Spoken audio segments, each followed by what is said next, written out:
Muy buenos días, es un gusto saludarle.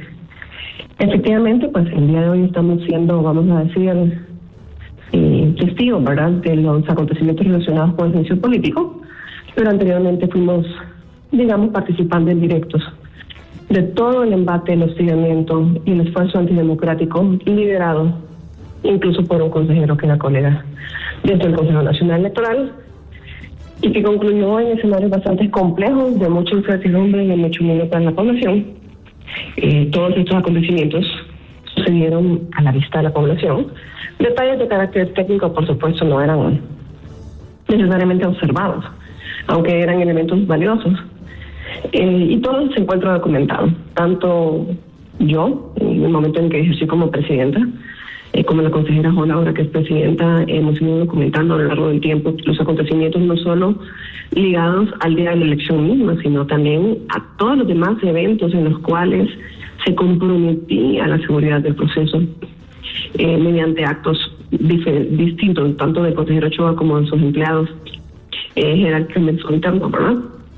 Y que adicionalmente terminan de evidenciar lo que todos vimos, porque esto no es nuevo. Lo que todos vimos en el momento que era altamente orquestado, una estrategia desde la ventaja y desde el poder de un partido político que desde el gobierno quería hacer prevalecer sus intenciones ideológicas y de carácter partidario de proyectos de candidaturas a través de la instrumentalización de la institucionalidad y el seguimiento permanente a las consejeras y a todo aquello que fuera en contra de su plan, que fue votado en un 18 y tanto % por la población únicamente. Consejera, ¿qué tipo de documentos ha entregado usted al Congreso Nacional? Bueno, hasta ahora hemos enviado un informe relacionado con los hechos, ¿verdad?, que se suscitaron en los últimos tiempos. También hemos remitido nuevamente copia, por ejemplo, de lo que se encuentra bastante descrito en la parte introductoria de la declaratoria, que tenía un resumen cronológico que es de peso y sobre todo que es real y que es sustentado. Estos no son tweets, no son narrativas, no son guiones que nos inventamos, son cosas que los ciudadanos también puedan recordar si recorren un poquito su memoria sobre esos días y simplemente profundizar sobre detalles de carácter técnico, como dije antes. Miren, yo creo que nosotros podemos ir a mucho de los detalles técnicos y que el proceso tiene que estar bien sustentado. Lastimosamente no compareció la persona, ¿verdad?, que es objeto de este juicio en el Consejo Nacional Electoral, lo cual ya es un hábito. No comparece cuando no le conviene o cuando no quiere. Pero a mí sí me llama la atención la valentía que tenía con el poder y con la ventaja. Y esta posición de no dar la cara frente a las consecuencias de sus actos, porque es fácil ser valiente en el poder. Ser valiente en la desventaja, defender la democracia en la desventaja, que es lo que hicieron la consejera Hall y yo, junto con nuestros equipos dentro del CNE, con mucho sacrificio de ellos, es lo que realmente nos tiene hoy en libertad y podernos expresar y haciendo que prevalezca la democracia. Esto no es estrategia, no comparecer, se llama cobardía. Porque no da la cara, no hace frente a lo que de verdad realizó. Nosotros en diferentes ocasiones hicimos esfuerzos distintos para que hubiera gobernabilidad dentro del Consejo, a pesar de los constantes atropellos. También del primer día me llamaron incapaz, que no podía. Se molestaron cuando yo dije en el Congreso Nacional que era muy difícil montar las elecciones en condiciones normales. Y por más que nos parezca que hay fortaleza de las funcionarias y en los empleados y en los equipos, esta situación fue altamente sacrificada.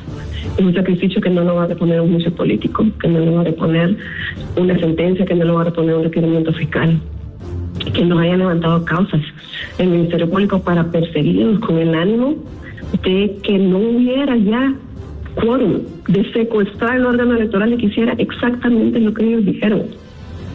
Es decir, con un órgano electoral secuestrado por ellos, no hubiera habido declaratoria. Y yo repito esta pregunta, ¿dónde estaríamos hoy? ¿Quién estaría gobernando? ¿Quiénes estarían al frente? Serían ellos, a pesar de que no sacaron más de un 20% de los votos de la población. Las acusaciones de fraude, ellos las comenzaban desde antes. Y estaban dispuestos a hacerlo, ganara quien ganara, que no fuera ellos. Y eso es lo que a veces también algunos sectores de otros partidos se me olvidan. Cuando fabrican esos audios, que todavía no sabemos de dónde proceden y que yo estoy de acuerdo en que se persiga a la persona de esos audios, que no soy yo. Cuando fabrican esos audios dicen que yo voy a hacer una declaratoria a favor de Nasrallah como Eduardo. Eso quiere decir que en su cabeza, cuando fabricaron esos audios, ellos pensaban decir que el fraude había sido fraudado por Nasrallah. Eso es lo que no entienden algunas personas cuando se exacerban sus ánimos y cuando somos reticentes a entender que la voluntad popular no siempre va a ser la propia, ¿no? En este caso, estar acusando fraude era un asunto que ellos ya tenían planificado porque sabían lo que se venía y de hecho intentaron hasta el final secuestrar el proceso porque querían quedarse con menos del 20% de los votos de la población. Quisieron evitar la declaratoria porque tenían objetivos específicos. Y mire usted cómo se está repitiendo el guión. Si no será esto algo ya estructurado con lo que pasó ayer en Perú. Esto nos pone en relieve nuevamente y nos revive situaciones que quienes quieren negar, pero que la vivió no la vamos a negar. Y la repetición de las mentiras no nos va a callar.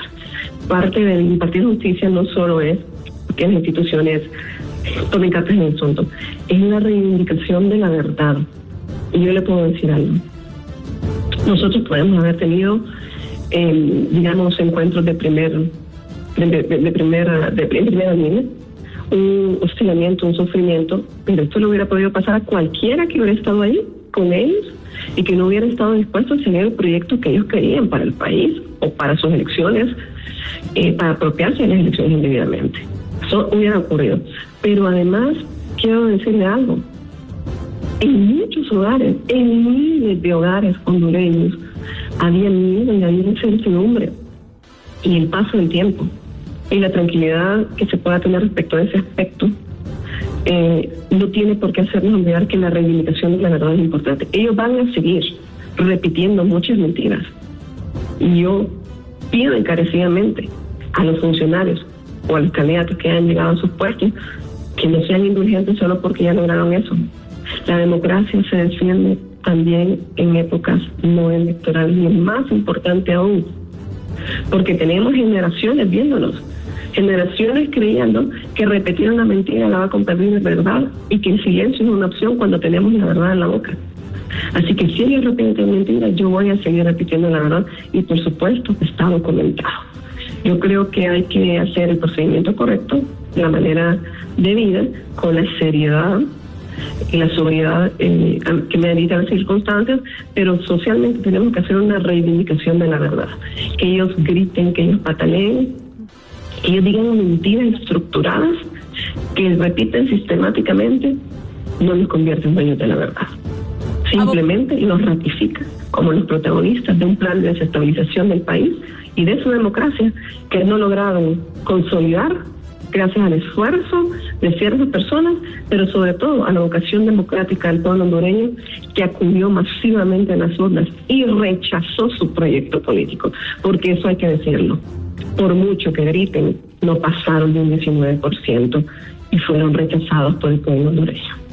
Abogada, ¿este juicio político que se desarrolla es justicia o es una jugada política? Bueno, yo creo que todas las indicaciones que se han dado en el desarrollo de los eventos nos indica que es justicia. Y como dije antes, que no comparezca es cobardía, no estrategia. Que haya sido tan valiente con el poder y la ventaja para atropellarnos permanentemente no es una situación casual. Hay cosas que hay que decir. ¿De qué manera sería una jugada política si no hay manera de que se desvincule de la forma estructurada en que actuaron para socavar la democracia? Él aparecía en el foro, anunciaba que iba a hacer algo, iba al Ministerio Público con activistas, presentaba cosas, levantaba denuncias falsas, aparecía un fiscal general a hacer conferencia de prensa, eso no fue solo una vez. Y después se activaban círculos completos de secretarios de Estado en una escalada de difamación terrible contra funcionarios electorales que no fueran de su lado. ¿Cómo se desvincula de hablar que había una situación estructurada de amplio activismo? No podemos decir que los funcionarios sean neutrales y después condenarlos porque sean neutrales y precisamente privilegiar al que se comporta como activista. Ochoa no era un consejero, era una persona, un activista que se posicionó ahí para socavar el proceso desde adentro del Consejo Nacional Electoral. Por ejemplo, en la etapa de los escrutinios especiales, decía que teníamos que hacer un conteo total. Ok, esos son detalles que a veces la gente no le pone atención, pero que pongo como ejemplo. Cada vez que llevábamos miles de actas para que se hicieran los recuentos, porque igual los recuentos se van haciendo poco a poco, yo estaba en contra. Entonces, frente a la gente le mandaba que se volvieran a contar, pero cuando mandábamos al conteo, él votaba en contra. Y además se aliaba con los organismos electorales de los partidos que estuvieron bloqueando, porque hubo un partido político que bloqueó la escrutinio especial. Se pueden cansar de gritar que querían conteo. Cada vez que volvíamos a decir que se recontaran, no contaban. Y había un sector del partido que nos acompañaba. ¿Y adivine qué?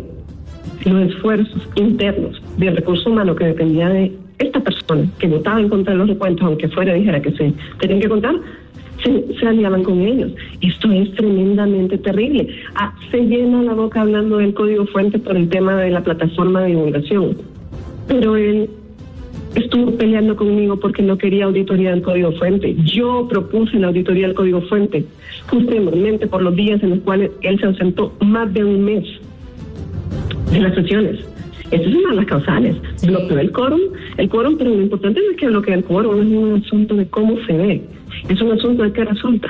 Imagínense que él denuncia que fallaron las plataformas tecnológicas y todos tuvimos evidencia de eso, que hubo un fallo en las plataformas de divulgación, no en las demás. Pero ahora, ubicar la responsabilidad de las demás personas, cuando él perdió más de un mes en eso y paralizó las demás unidades. Y ese mismo era importante para la implementación de las tecnologías. Él tiene una responsabilidad de la cual no se puede vincular. Tiene un informe completo de todas sus ausencias y se negaba a asistir por un capricho. Y no fue a denunciar por traición a la patria, mientras él había convocado colectivos abajo del edificio para que bloquearan la recepción de pliegos, golpearon a las empresas porque las cosas tenían que ser a la medida del proyecto político que él estaba realizando. Yo puedo ser de mi partido. Gracias, abogada. Partido, pero no somos activistas. Muchas gracias por acompañarnos en HCH Meridiano.